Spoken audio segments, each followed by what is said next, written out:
আরও সাজসজ্জা করে বের হলো। সে ভাবছিল তার ধন সম্পত্তি তার নিরাপত্তা।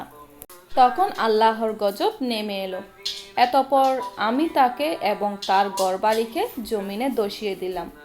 তার পক্ষে কোনো দল ছিল না যারা তাকে আল্লাহ থেকে রক্ষা করতে পারত, আর সে নিজেও নিজের সাহায্য করতে পারল না।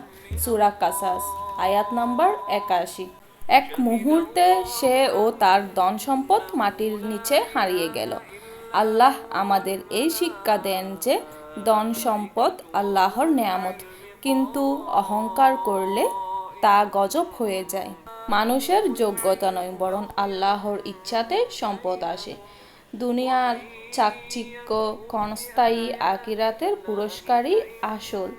লোভ ও অহংকার মানুষকে ধ্বংস করে দেয়।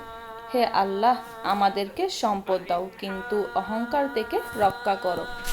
আমাদের ধন সম্পদকে তোমার রাস্তায় খরচ করার তৌফিক দাও, আর আমাদের অন্তরকে বিনয়ী বানাও। আমিন। তো আজকের ভিডিওটি কেমন লাগলো অবশ্যই জানাবেন।